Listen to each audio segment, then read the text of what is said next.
नमस्कार, मैं हूं सौरभ द्विवेदी और आप देख रहे हैं thelalantop.com। प्रधानमंत्री नरेंद्र मोदी एक तरफ रफाल के मोर्चे पर घिरे हैं, उधर एक और मोर्चा उनके सामने खड़ा हो गया है। सामने है देश भर के डॉक्टर। मुंबई में सरकार के खिलाफ ये प्रदर्शन हो रहा है क्योंकि एमसीआई को भंग करने की खबरें आई। उसकी जगह नया बिल लाया जा रहा है। एमसीआई मतलब medical council of India. Medical council of India को भंग करने की बात कोई छोटी बात नहीं है। 84 साल पहले मतलब 1934 से एमसीआई देश में मेडिकल के क्षेत्र में काम कर रही थी। ये एक रेगुलेटरी अथॉरिटी थी, मतलब संसद ने अगर मेडिकल से जुड़ा कोई नियम बनाया तो एमसीआई इसे देश भर में लागू कराएगी। देश भर के डॉक्टर, अस्पताल और मेडिकल कॉलेज उसके रेगुलेशन में काम करेंगे। मेडिकल काउंसिल ऑफ इंडिया के क्या क्या काम थे आप ये जान लें तो आपको सुविधा रहेगा इनके काम जानने में भी और मोदी सरकार के एक्शन के बारे में भी जानने में। पहला काम, मेडिकल स्टडीज में ग्रेजुएशन और पोस्ट ग्रेजुएशन का इक्वल स्टैंडर्ड मेंटेन रखना। दूसरा, देश या विदेश के मेडिकल इंस्टीट्यूट्स की मेडिकल एलिजिबिलिटी को मान्य या अमान्य करने के लिए सिफारिश करना। इससे होता यह कि कोई भी विदेशी डॉक्टर बनकर आपका इलाज करने नहीं आ सकता था। तीसरा पॉइंट, एलिजिबल डॉक्टर्स का रजिस्ट्रेशन करना। चौथा, दूसरे देश के मेडिकल इंस्टीट्यूट से मान्यता से जुड़े रिलेशन बनाए रखना। फायदा यह कि हमारे यहाँ से पढ़ने के बाद बाहर भी हमारे डॉक्टर्स की डिग्री मान्य रहे। अब दूसरी बात कि एमसीआई के साथ क्या किया जा रहा है। खबरें आई कि एमसीआई को भंग कर दिया गया है। अब यह एक पेच है। हमने इंडियन मेडिकल एसोसिएशन के पूर्व अध्यक्ष के अग्रवाल से बात की तो उन्होंने बताया कि एमसीआई को भंग नहीं किया गया है। 5 नवंबर को एमसीआई का टर्म खत्म हो रहा था जिसे रिव्यू नहीं किया गया है। एमसीआई का टर्म 5 साल का होता है। हर साल इलेक्शन होकर नई एमसीआई बनती है। पिछले साल एमसीआई का टर्म खत्म हो गया था तो 1 साल एक्सटेंड किया गया, लेकिन इस साल उसे एक्सटेंशन नहीं दिया गया तो एमसीआई 5 नवंबर को डिसॉल्व हो जाएगी। यही बात अरुण जेटली भी कहते हैं। ये फैसला लेने वाली कैबिनेट की अध्यक्षता पीएम मोदी कर रहे थे। एमसीआई की जगह जो अध्यादेश लाया गया उसे राष्ट्रपति रामनाथ कोविंद ने मंजूरी भी दे दी। अब इसकी जगह पर नेशनल मेडिकल कमीशन यानी एनएमसी बिल आएगा। हिंदी वाले इस बात को अच्छे से समझ लें। भारतीय चिकित्सा परिषद की जगह राष्ट्रीय चिकित्सा आयोग आएगा, लेकिन एनएमसी बिल अभी संसद से पास नहीं हुआ है। जब तक ये बिल पास नहीं हो जाता 5 सदस्यीय कमेटी एमसीआई का कामकाज देखेगी। क्या करना चाहती है सरकार, ये सब सुन के आप सवाल पूछ सकते हैं। जवाब क्या है? अभी एमसीआई एक इलेक्टिव काउंसिल बॉडी है। सरकार का टेक ये है कि किसी भी रेगुलेटरी अथॉरिटी में चुने हुए लोग न होकर नॉमिनेट लोग होने चाहिए। अभी सरकार ने एमसीआई का कार्यकाल आगे नहीं बढ़ाया।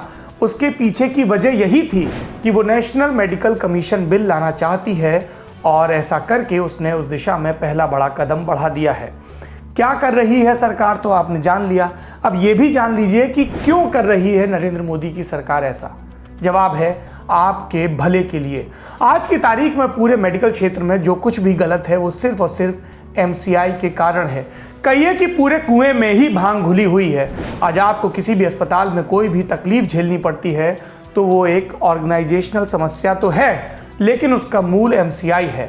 कोर्स में बदलाव नहीं होते, सिलेबस बदले नहीं जाते, नए कोर्स शुरू नहीं किए जाते। ये एमसीआई के पूर्व अध्यक्ष केतन देसाई ही थे जो 2010 में मेडिकल कॉलेज से घूस लेने के इल्जाम में पकड़े गए थे। बरेली के कॉलेज ने एमबीबीएस की 100 सीटों के लिए फर्जी कागजात पेश किए थे। तब भी उसे अप्रूवल दिलाने के लिए डॉक्टर देसाई ने फर्जीवाड़ा किया था, जबकि कॉलेज के पास उस कोर्स के लायक आधारभूत ढांचा तक नहीं था। ऐसी ही और कई शिकायतें केंद्र के पास पहुंची थी। सुप्रीम कोर्ट के काम में भी अड़ंगा लगाने का इल्जाम आया एमसीआई पर। एमसीआई में चीजें किस हद तक गलत हैं इसे एक उदाहरण से समझिए। 2017 में सुप्रीम कोर्ट ने एमसीआई की गतिविधियों पर नजर रखने के लिए एक ओवरसाइट कमेटी का गठन किया था। एमसीआई उन्हें तक काम नहीं करने दे रहा था। उस कमेटी को हेल्थ मिनिस्ट्री को चिट्ठी लिखकर बताना पड़ा कि एमसीआई सुप्रीम कोर्ट के ऑर्डर तक नहीं मान रहा है। इसके अलावा पिछले 70 सालों में जो बेसिक इंफ्रास्ट्रक्चर खड़ा होना जरूरी था एमसीआई वो भी नहीं कर सका। नेशनल मेडिकल कमीशन बिल का प्रारूप तैयार करने में एक बड़ा नाम था डॉक्टर रंजीत रॉय चौधरी का। उनके मुताबिक मेडिकल काउंसिल ऑफ इंडिया अपनी जिम्मेदारी निभाने में पूरी तरह फेल रहा है। इसलिए जब प्रधानमंत्री ने एमसीआई के खिलाफ इतना कड़ा कदम उठाया तो एक बार कैबिनेट में बैठे लोग भी चौंक गए। आप कहेंगे इतनी सारी बातें कर रहे हो जवाबदेही की, आंकड़े भी तो दो। जानिए आंकड़े क्या कहते हैं। देश में डॉक्टरों और मेडिकल कर्मी में बहुत कमी है।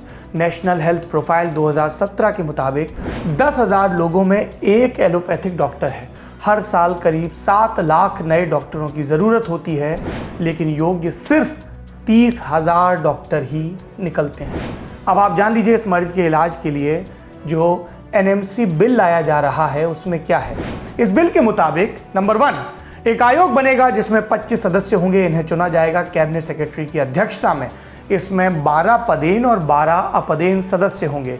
एक सचिव भी होगा। पॉइंट नंबर 2, प्राथमिक प्राइमरी हेल्थ केयर में सुधार लाने के लिए एक ब्रिज कोर्स भी लाया जाएगा। तीसरा बिंदु, ब्रिज कोर्स से क्या होगा कि होम्योपैथी, आयुर्वेद या यूनानी डॉक्टरी करने वाले एक लिमिट तक एलोपैथी प्रैक्टिस कर सकेंगे।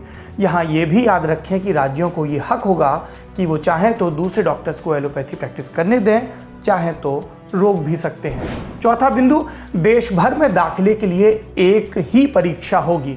उसी से पूरे देश के मेडिकल संस्थानों में एडमिशन मिलेगा। इसे national eligibility cum entrance test कहा जाएगा। अगला पॉइंट, प्राइवेट और डीम्ड यूनिवर्सिटीज़ में एक निर्धारित संख्या की सीट्स की फीस सरकार अपने हिसाब से तय करेगी। बाकी की सीट्स पर प्राइवेट कॉलेज का अधिकार होगा कि वो अपने मुताबिक फीस रख सकते हैं। अगला बिंदु, एमबीबीएस के बाद एक परीक्षा पूरे देश में एक साथ कराई जाएगी। उस फाइनल परीक्षा को पास कर ही कोई एलोपैथी की प्रैक्टिस कर पाएगा। उसी के बेस पर पीजी कोर्सेज में भी दाखिला मिलेगा।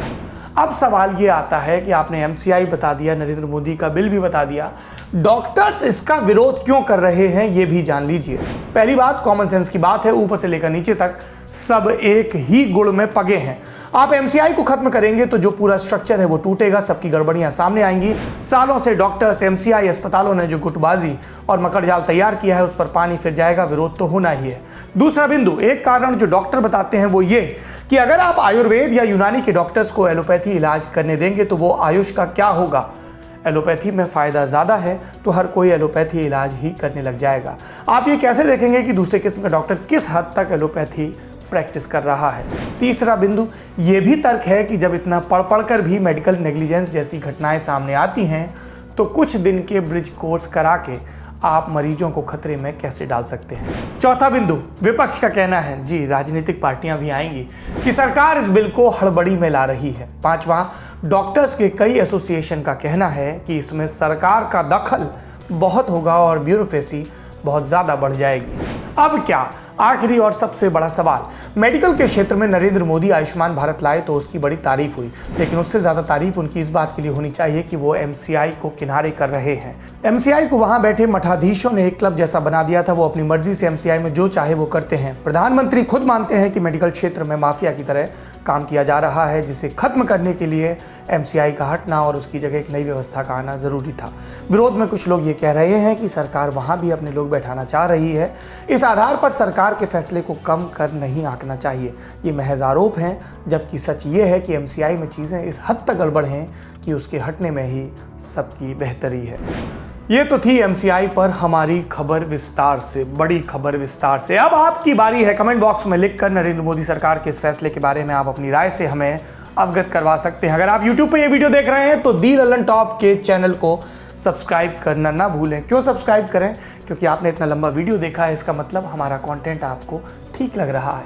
हम बार बार कहते हैं, पूरी विनम्रता से कहते हैं कि ये आप लोग ही हैं, हमारे दर्शक, हमारे पाठक, जिन्होंने अपने दुलार, अपने संबल, अपनी आलोचना से लल्लन टॉप को इस हैसियत में पहुंचाया है।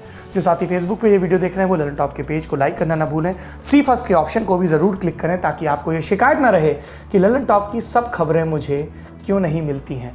एक और खुशखबरी सुन लीजिए। शिकायतों के बाद कई लोग कई बरस से कह रहे थे आपका ऐप कब आएगा। ऐप आ गया है। लल्लन टॉप का ऐप डाउनलोड करने के लिए एंड्रॉयड स्टोर पर जाइए, दी लल्लन टॉप सर्च करिए, आपको ऐप मिल जाएगा। बहुत शुक्रिया आपका।